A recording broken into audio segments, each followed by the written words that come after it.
Nas alturas da Catalunha, na Espanha, onde os picos da montanha de Montserrat rasgam as nuvens como dedos de um gigante adormecido, existe um silêncio que pesa mais do que qualquer som. É um silêncio antigo, sagrado, guardado por séculos dentro das paredes de pedra do mosteiro de Santa Maria de Montserrat. Durante o dia, o lugar pulsa com a fé dos peregrinos e a curiosidade dos turistas, todos atraídos pela Virgem Negra, La Moreneta, e pela paz que emana daquele santuário suspenso entre o céu e a terra. Mas quando o último funicular desce a montanha e o sol se esconde atrás das formações rochosas, um outro tipo de quietude se instala. Uma quietude vigilante que parece prender a respiração. É nesse momento, na escuridão profunda e fria da montanha, que os monges beneditinos, homens dedicados a uma vida de oração e contemplação, trancam as portas não apenas contra o vento cortante, mas contra algo que o próprio silêncio parece temer. Pois há noites em que o silêncio de Montserrat é quebrado, não pelo uivo do vento ou pelo estalar da madeira antiga, mas por um som que não deveria estar ali. Um cântico que ecoa pelos corredores vazios, uma melodia que não pertence a nenhuma liturgia conhecida, cantada por vozes que não pertencem a nenhum monge vivo. O irmão Mateu, um homem de 50 e poucos anos, nascido em uma pequena aldeia nos Pirineus, conhecia esse som melhor do que ninguém. Ele vivia no mosteiro desde os 18, e suas mãos, agora calejadas pelo trabalho na horta e pela encadernação de livros antigos, já haviam se acostumado ao ritmo imutável da vida monástica. Oração, trabalho, silêncio, repetir. Era um ciclo reconfortante, uma muralha contra o caos do mundo lá embaixo.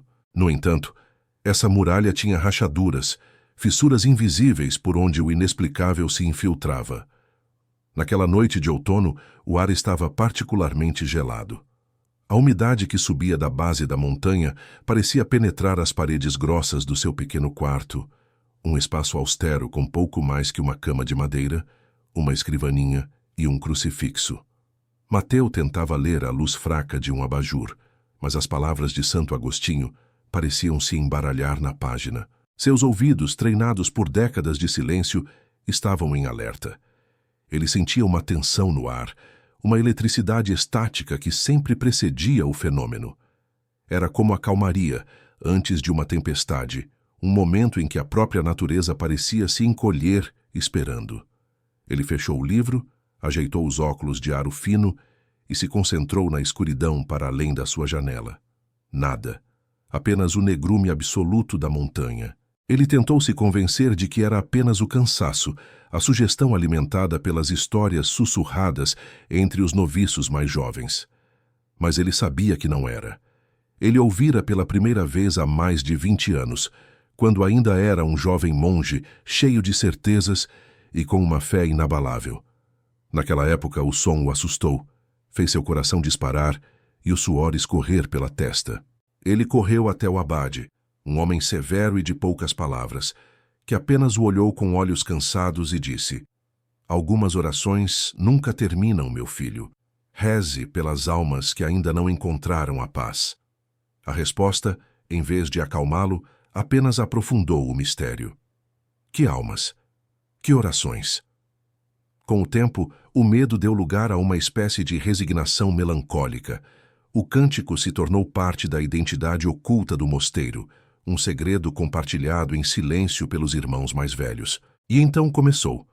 Primeiro um murmúrio baixo, quase imperceptível, como o zumbido distante de abelhas. Vinha do corredor principal, na direção da basílica, mas não exatamente de lá. O som parecia não ter uma origem fixa.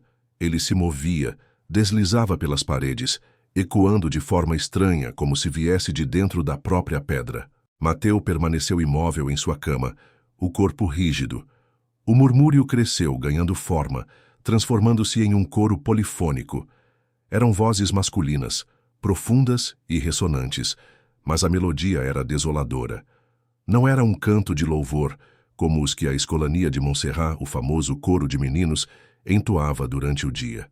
Era um lamento, uma súplica arrastada, repetitiva, carregada de uma dor que parecia atravessar séculos. As notas subiam e desciam em uma cadência hipnótica e perturbadora, em um latim arcaico que Mateu mal conseguia decifrar, mas cujas palavras pareciam carregar o peso de uma culpa antiga.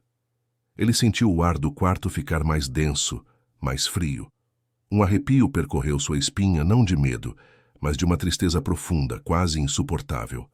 Era como se a própria montanha estivesse chorando através daquelas vozes fantasmagóricas. Ele olhou para o crucifixo na parede, sua única âncora em meio àquela maré sonora.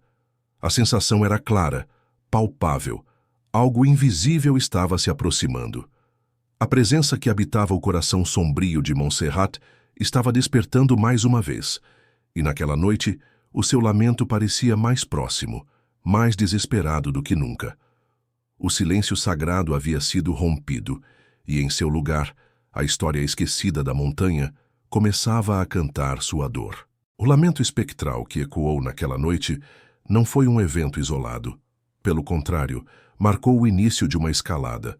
O que antes era um fenômeno raro, um segredo guardado pela noite e pelos monges mais antigos, começou a se manifestar com uma frequência perturbadora.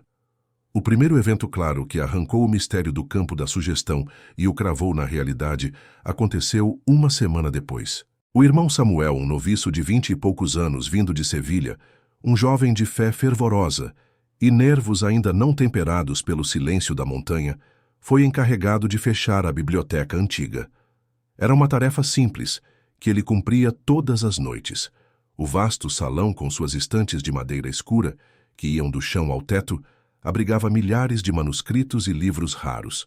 O cheiro de pergaminho e poeira era quase sagrado.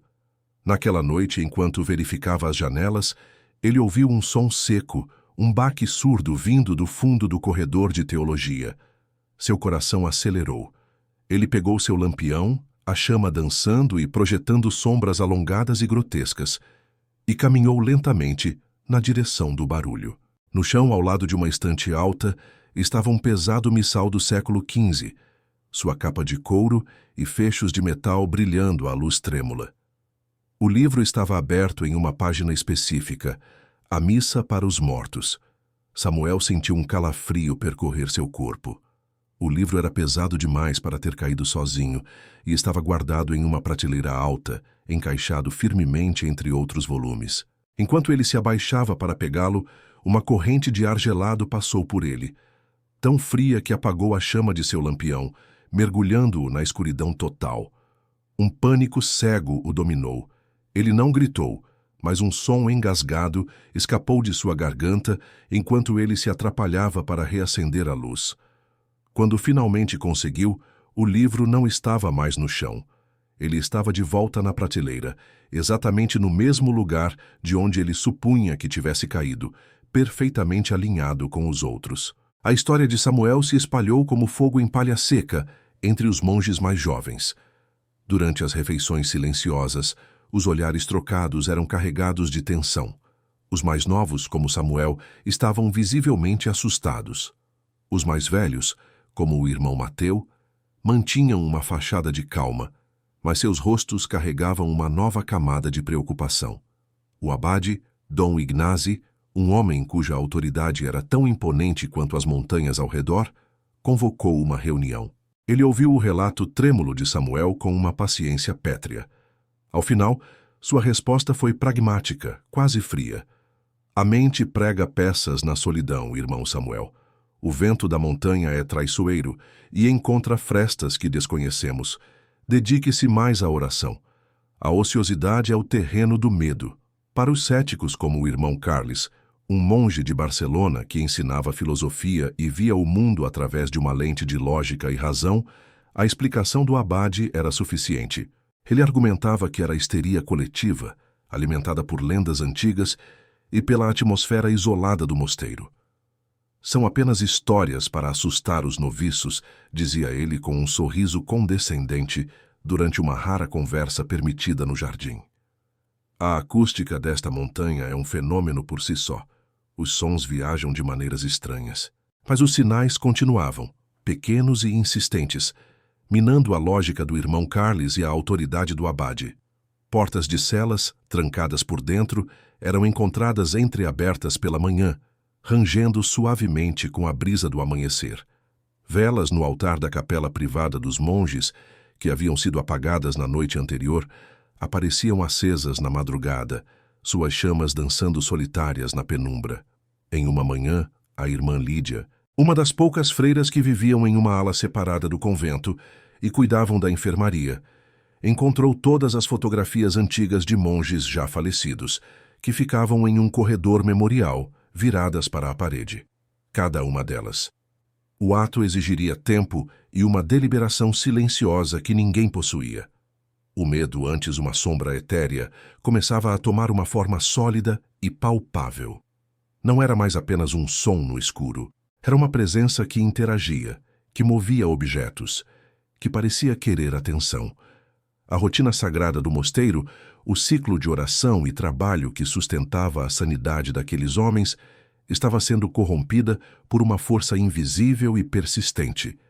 A paz de Montserrat estava se desfazendo, e a pergunta que pairava no ar gélido da montanha não era mais se algo estava acontecendo, mas o que aquela presença queria. O medo estava se instalando nos corações, e a fé, para alguns, já não parecia ser uma proteção suficiente. A crescente onda de eventos inexplicáveis forçou a comunidade monástica a sair de sua negação passiva. A explicação do abade sobre ventos traiçoeiros e mentes ociosas já não conseguia conter a maré de medo que subia entre os irmãos. Foi o irmão Mateu, com sua autoridade silenciosa e a experiência de décadas vivendo com o segredo da montanha, quem tomou a iniciativa. Ele sentiu que ignorar os fenômenos não era mais um ato de fé, mas de negligência. Com a permissão relutante de Dom Ignasi, ele começou a primeira camada de uma investigação discreta, quase clandestina. Seu objetivo não era provar o sobrenatural, mas entender a origem daquela dor que parecia impregnada nas pedras do mosteiro. Acompanhado pelo jovem e ainda abalado irmão Samuel, que agora via em Mateu uma figura de estabilidade, eles começaram pela biblioteca, o epicentro do evento mais tangível até então. Eles não procuravam respostas em textos teológicos sobre demônios ou anjos, mas em algo muito mais terreno, os registros históricos do próprio mosteiro. Passaram dias mergulhados em arquivos empoeirados, folheando crônicas escritas à mão pelos monges que os precederam, buscando qualquer menção a eventos estranhos, a períodos de crise ou a acontecimentos que tivessem sido deliberadamente ofuscados nos relatos oficiais. A atmosfera no mosteiro tornou-se visivelmente mais pesada. A tensão era uma presença física, sentada ao lado deles durante as refeições silenciosas e caminhando com eles pelos corredores frios. A insônia se tornou comum. Monges jovens confessavam em sussurros que acordavam no meio da noite, com a certeza de que havia alguém parado ao pé de suas camas, uma silhueta escura que se desvanecia assim que abriam os olhos. O cheiro característico de incenso e cera de vela, que perfumava a basílica, era por vezes substituído por um odor estranho e nauseante, um cheiro adocicado de decomposição, que aparecia e desaparecia sem explicação. Era mais forte perto da cripta, onde os abades e monges mais importantes eram sepultados, mas também surgia em locais aleatórios, como a sacristia ou o refeitório. A escolania, o famoso coro de meninos, também foi afetada. Alguns dos meninos mais novos que viviam e estudavam no mosteiro queixaram-se de ouvir vozes chamando seus nomes durante a noite, sussurros que pareciam vir de dentro das paredes de seus dormitórios. Seus tutores inicialmente descartaram como pesadelos ou saudades de casa, mas a consistência dos relatos era perturbadora. Foi durante essa busca nos arquivos que eles fizeram a primeira descoberta significativa. Escondido dentro da capa de um antigo livro de registros do século XVII, Mateu encontrou um maço de cartas amareladas, amarradas com uma fita de couro ressecada. A caligrafia era elegante, mas apressada, como se escrita sob grande estresse. Eram correspondências trocadas entre o abade da época, um tal de Dom Pere, e o bispado de Barcelona. As cartas falavam de uma sombra que havia caído sobre o mosteiro, uma melancolia contagiosa que se espalhara entre os irmãos após a chegada de um novo monge, um homem de origem nobre e passado misterioso, chamado Frei Roque. As cartas eram vagas, repletas de eufemismos, mas descreviam um período de grande perturbação espiritual, mencionando cânticos profanos que eram ouvidos durante a noite e uma desobediência ao silêncio sagrado. Em uma das cartas, o abade Perry confessava ao bispo seu temor de que uma alma sem paz estivesse presa aos muros do santuário. Enquanto Mateu e Samuel tentavam decifrar o significado daquelas cartas, um dos monges mais idosos do mosteiro, o irmão Agusti, um homem de quase 90 anos que passava a maior parte do tempo em silêncio na enfermaria, ouviu a conversa dos dois. Com a voz frágil e rouca, ele olhou para Mateu e disse algo que fez o sangue dos dois gelar. Roque, ele murmurou, seus olhos nublados pela idade de repente focados. O monge que não foi enterrado em solo sagrado. A frase pairou no ar, carregada de implicações. Era uma memória fragmentada, uma história que ele ouvira quando era apenas um noviço, um conto de advertência sobre um irmão cujo corpo, por razões que se perderam no tempo, teve seu descanso eterno negado dentro dos limites do cemitério monástico. Eles haviam encontrado algo, uma pista concreta que ligava o presente ao passado, mas o seu significado permanecia envolto em sombras, tão ambíguo e perturbador quanto o próprio cântico que assombrava as noites de Montserrat. A revelação fragmentada do irmão Agusti sobre Frei Roque, o monge não enterrado em solo sagrado, caiu como uma pedra nas águas já turbulentas do mosteiro. A história, antes um conto de fantasmas etéreo, agora tinha um nome, um possível epicentro. No entanto, a lógica e o ceticismo ainda resistiam encarnados na figura do irmão Carles. Ao saber da descoberta das cartas e do murmúrio de Agusti, ele apresentou uma contranarrativa que semeou a dúvida e a desconfiança. Durante uma tensa discussão na sala do capítulo, ele argumentou com sua clareza filosófica. Estamos nos apegando a fragmentos.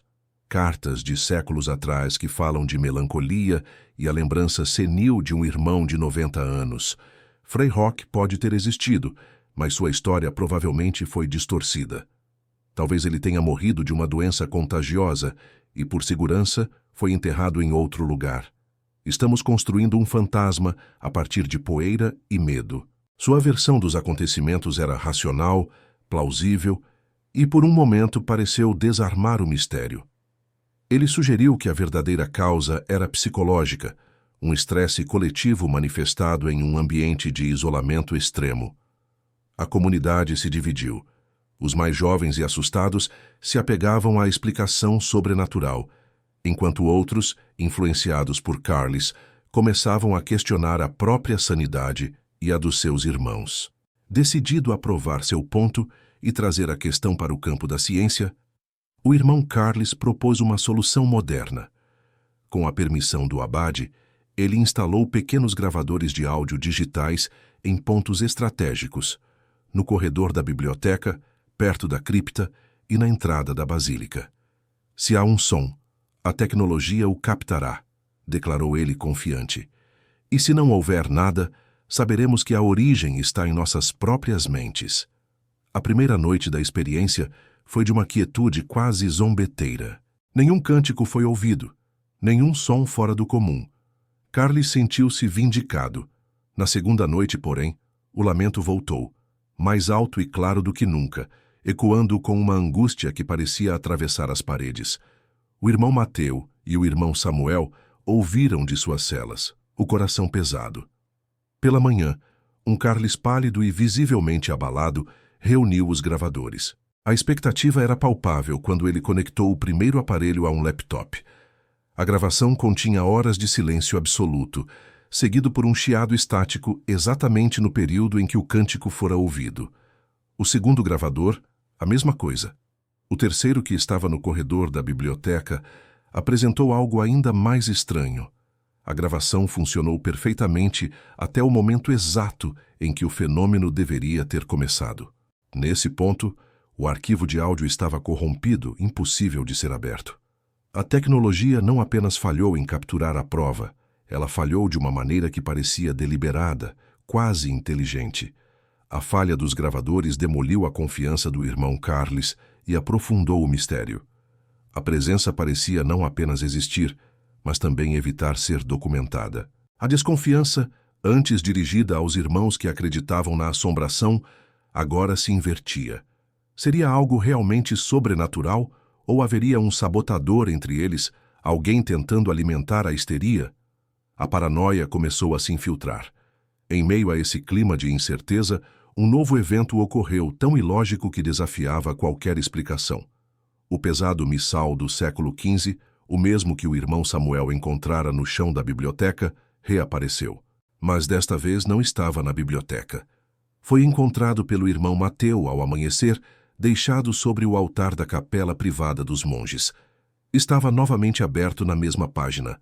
A missa para os mortos. Ninguém tinha acesso à capela durante a noite. A porta era trancada pelo sacristão, e a chave ficava guardada em um local seguro. O objeto havia se movido entre dois espaços trancados, atravessando paredes e portas. Um ato de teletransporte silencioso que quebrava todas as leis da física. A questão não era mais se o que acontecia era psicológico ou sobrenatural. A dúvida agora era mais profunda e assustadora. Eles estavam lidando com um eco do passado ou com uma inteligência ativa e malévola no presente. Diante do missal aberto, o irmão Mateu tomou uma decisão. A pesquisa superficial nos arquivos não era mais suficiente.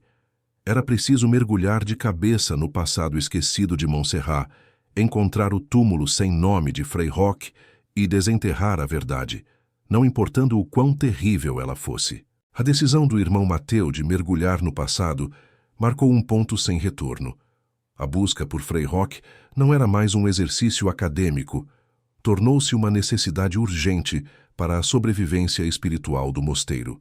A investigação, agora com o apoio tácito de um abade preocupado e a ajuda de um irmão Carles convertido pelo inexplicável, focou-se em um único objetivo: encontrar qualquer registro, por mais obscuro que fosse, sobre a vida e, principalmente, a morte daquele monge.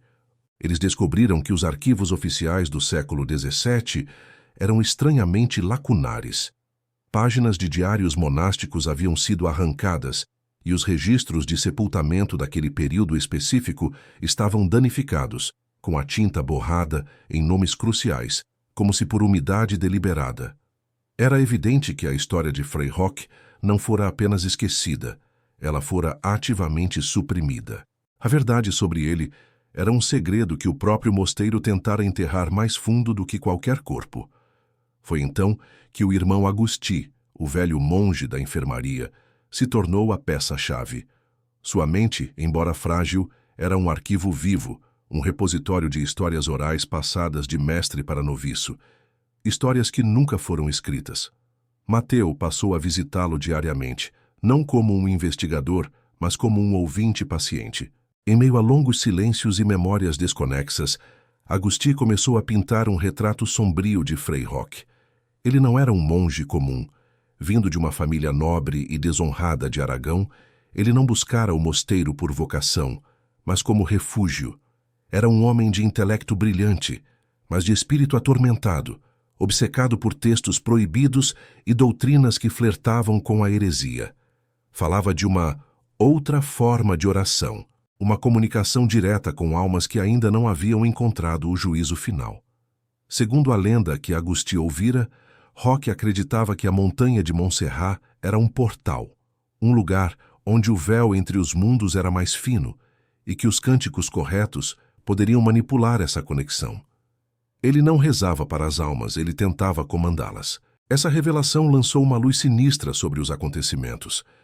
O cântico que eles ouviam não era o lamento de uma alma perdida, mas possivelmente o eco de um ritual profano, uma oração invertida que Frei Roque iniciara séculos atrás e que, de alguma forma, nunca terminou. Objetos cotidianos do mosteiro começaram a adquirir um peso sinistro à luz dessa nova informação. O antigo missal, sempre aberto na missa para os mortos, já não parecia um pedido de ajuda, mas uma zombaria, uma perversão do rito sagrado. Um retrato a óleo do abade Peri, o mesmo que escrevera as cartas aflitas ao bispo, pendurado no corredor principal, parecia agora ter um olhar de eterno tormento. Seus olhos pintados pareciam seguir os monges com uma advertência silenciosa. Em uma das caixas de arquivo, Samuel encontrou um pequeno crucifixo de madeira, enegrecido e com as bordas claramente queimadas. Não havia registro de incêndio naquela ala. O objeto parecia ter sido exposto a um calor intenso e localizado, como se segurado por alguém em meio a chamas invisíveis. A imersão no passado atingiu seu clímax quando Mateus, seguindo uma vaga indicação de Agusti sobre o jardim esquecido, onde as ervas amargas crescem, encontrou um antigo mapa da propriedade, datado da época de Roque. O mapa mostrava uma pequena capela isolada na encosta leste da montanha, uma estrutura que não existia mais. Ao lado do desenho da capela, havia uma anotação quase ilegível, feita com uma caligrafia diferente da do cartógrafo. Dizia: Hic jacet pulvis, sinis et nihil. Aqui jaz pó, cinzas e nada. E abaixo, uma única letra: R. Não era um túmulo, era uma declaração de aniquilação. A revelação final veio de uma última conversa com Agusti. Com um esforço, ele se lembrou do fim da história. Frei Roque não morreu de causas naturais. Após um confronto com o abade Peri sobre suas práticas, ele se trancou naquela capela isolada e ateou fogo a si mesmo, enquanto entoava seu cântico profano. Seu ato não foi de desespero, mas de desafio, uma tentativa final de se fundir com a sombra que ele tanto buscava. O mosteiro, temendo o escândalo e a mancha da heresia, demoliu a capela, apagou os registros e espalhou a mentira de que ele fora enterrado em outro lugar. Mas ele nunca foi enterrado. Seus restos mortais, suas cinzas, foram selados sob as ruínas da capela. O passado e o presente finalmente se conectaram de forma terrível. O espírito que assombrava Montserrat não era de uma vítima, mas de seu próprio criador, um monge herege que, em sua arrogância, se transformou na própria assombração que buscava controlar. Armado com o mapa antigo e a terrível verdade sobre o destino de Frei Roque, o irmão Mateus sentiu que a investigação passiva havia chegado ao fim. Era preciso ir até o local, até a ferida aberta na montanha, onde a tragédia ocorrera séculos antes.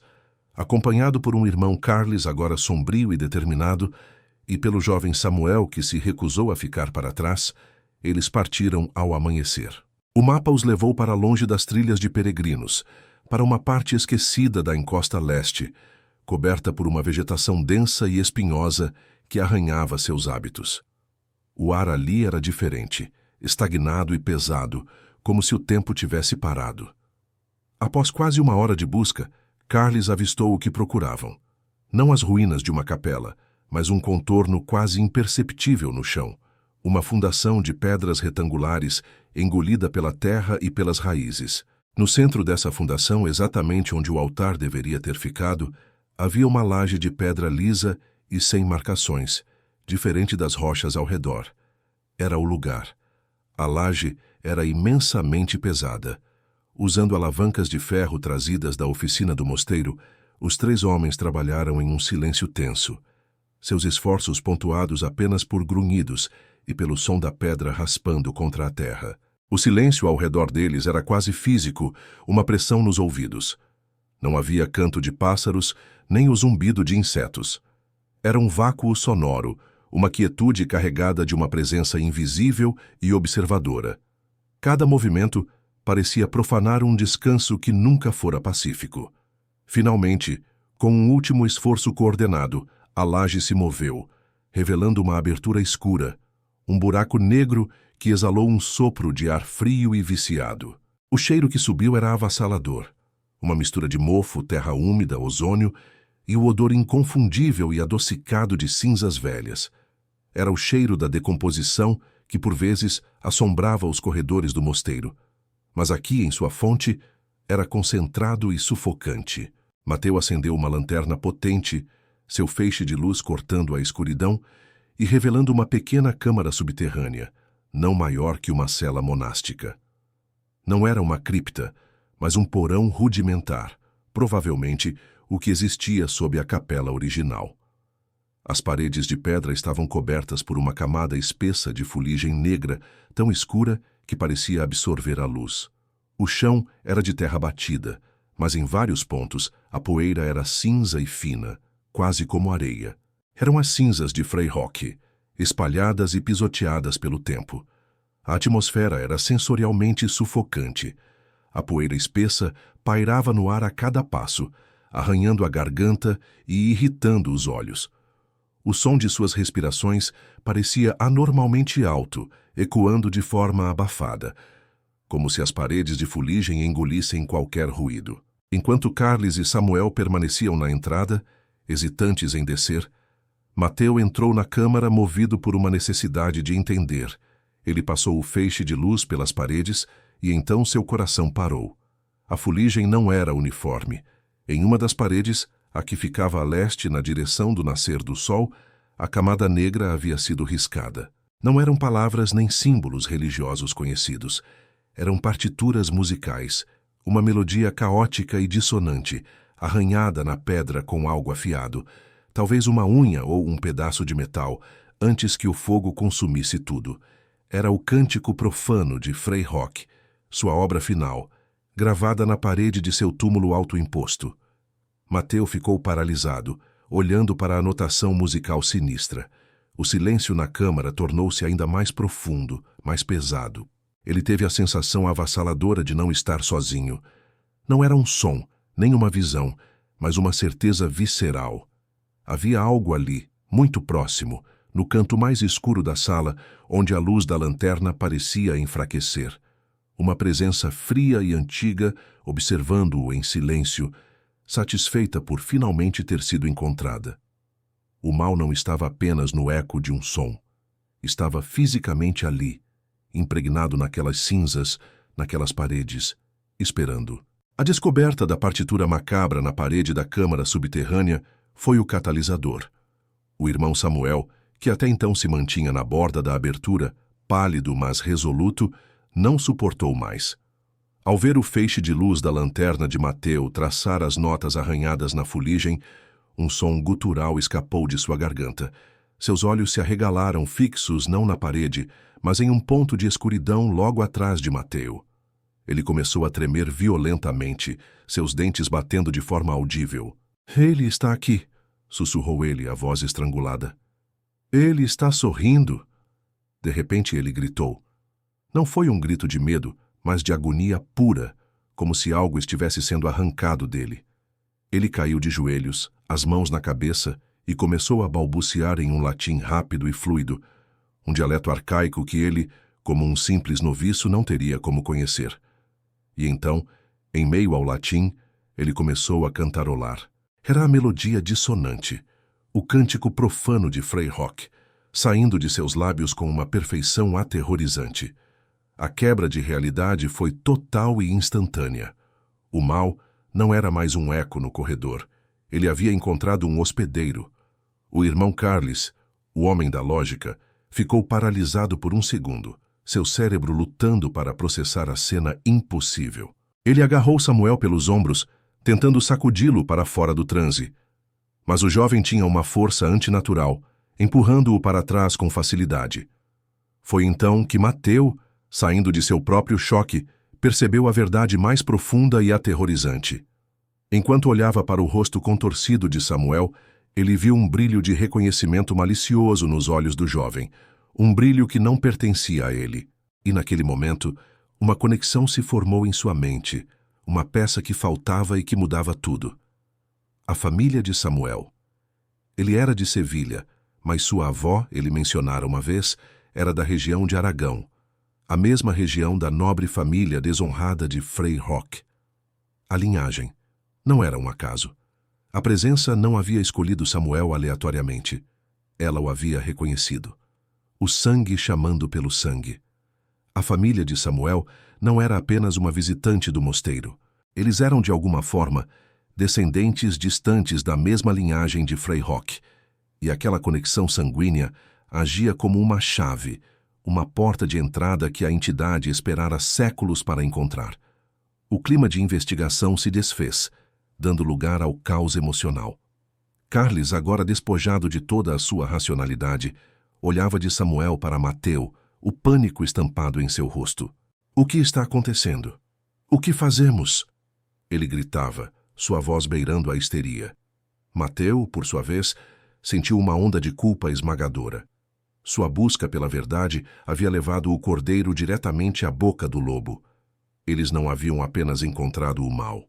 Eles o haviam despertado e lhe dado um corpo para habitar.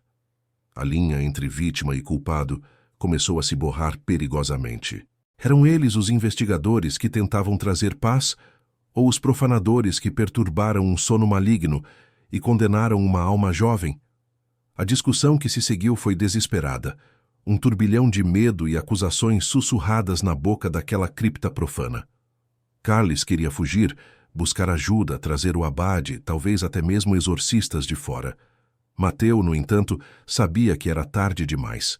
O mal não estava mais confinado àquelas ruínas, estava dentro de um deles. Enquanto os dois homens discutiam, o cântico de Samuel parou abruptamente.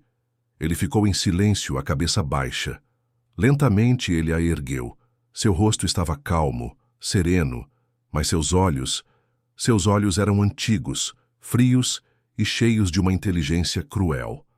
Ele olhou diretamente para Mateu, e um sorriso lento e zombeteiro se espalhou por seus lábios. Com uma voz que era uma mistura medonha da sua própria, e de um rosnado baixo e ressonante, ele falou não em latim, mas em um catalão perfeito e arcaico. Achaste que a casa estava assombrada, disse a voz, o tom gotejando desprezo. A casa nunca esteve. A montanha é minha, e ela sempre escolhe quem pertence a ela. A percepção atingiu Mateu com a força de um golpe físico. Não se tratava de um fantasma preso a um lugar. Era uma consciência predatória, ligada à própria montanha, que usara a tragédia de Roque como uma âncora. E agora, ela não estava mais apenas assombrando. Estava escolhendo seu próximo recipiente, seu próximo monge.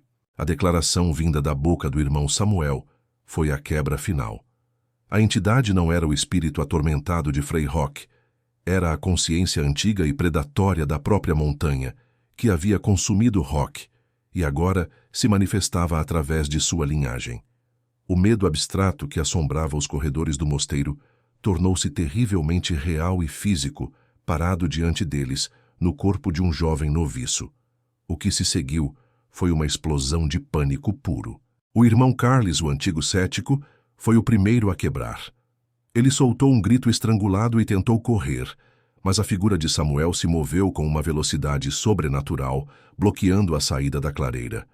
A oração ainda não terminou, disse a entidade com a voz de Samuel, a frase ecoando a desculpa que os monges mais velhos davam para o cântico. A zombaria era palpável. Mateu, por outro lado, ficou paralisado por uma emoção diferente. Um desespero gelado misturado a uma culpa corrosiva. Ele via nos olhos de Samuel não apenas a malícia da entidade, mas também um terror profundo e aprisionado. O verdadeiro Samuel, uma testemunha impotente dentro de seu próprio corpo. A responsabilidade por ter trazido o jovem até ali pesava sobre Mateu como a própria montanha. O ambiente ao redor deles começou a mudar, tornando-se ativamente hostil. O ar ficou denso e pesado, dificultando a respiração, e uma escuridão prematura pareceu descer sobre a clareira, como se as nuvens tivessem conspirado para apagar o sol. O caminho pelo qual vieram, antes apenas uma trilha difícil, agora parecia uma muralha impenetrável de espinhos e sombras. O espaço, antes aberto, tornou-se claustrofóbico. As ruínas da capela não eram mais um sítio arqueológico, mas o centro de uma armadilha. A entidade, usando o corpo de Samuel, começou a andar em círculos lentos ao redor de Mateu e Carles, como um lobo estudando sua presa. A narrativa dos acontecimentos desacelerou, cada segundo se esticando em uma agonia silenciosa. O único som era o farfalhar dos pés de Samuel na terra e nas folhas secas, um som que parecia amplificado. Cada passo, um batimento cardíaco do mal que o cercava. O medo não era mais um arrepio ou uma premonição, era uma certeza de violência iminente. A entidade parecia se deliciar com o terror deles, saboreando a transição da dúvida para a certeza, da investigação para a sobrevivência. Ela parou em frente a Carles, que estava encolhido perto da laje de pedra deslocada, murmurando orações desconexas, inclinando a cabeça de uma forma antinatural, A criatura sorriu. Tua lógica é uma gaiola frágil, filósofo, sibilou. Deixe-me mostrar-te uma verdade que não pode ser debatida.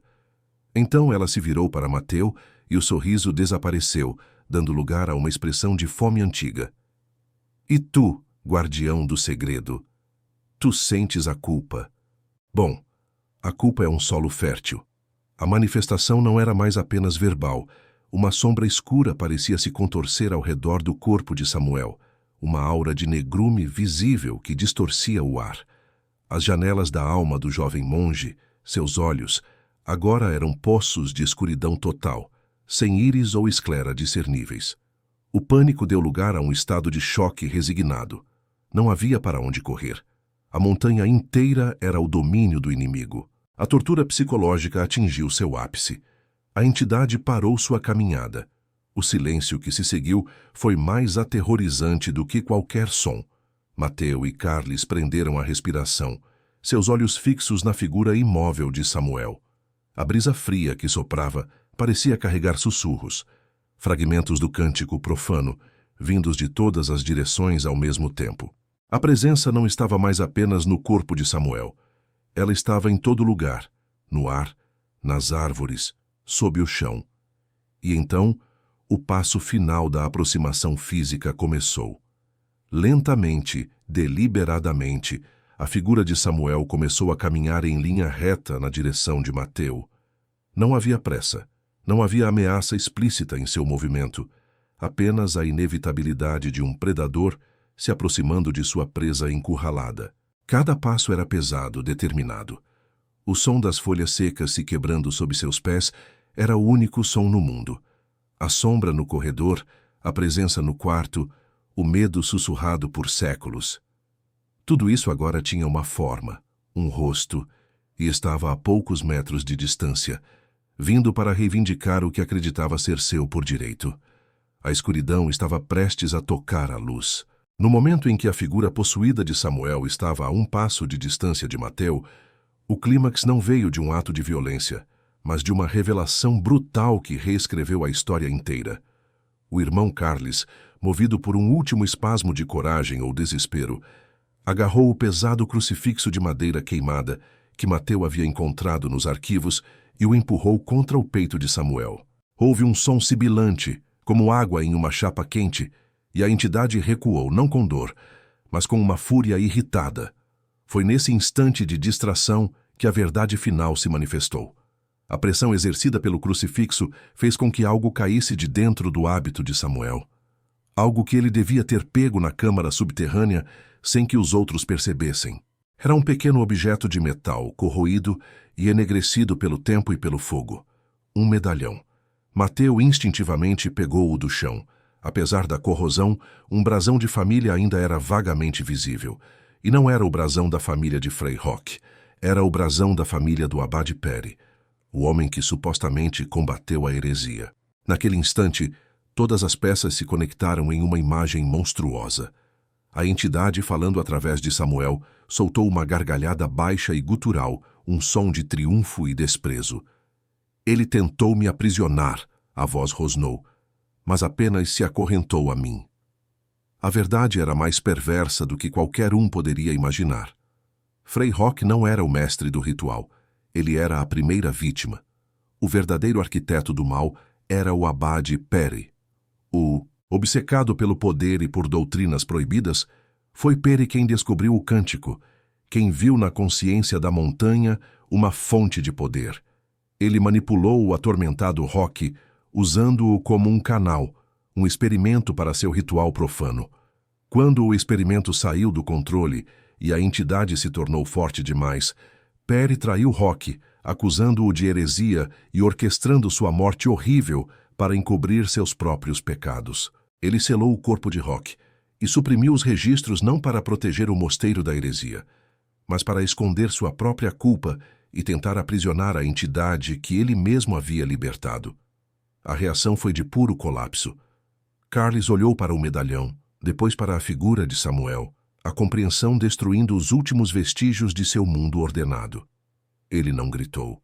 Um soluço silencioso sacudiu seu corpo enquanto ele caía de joelhos, derrotado.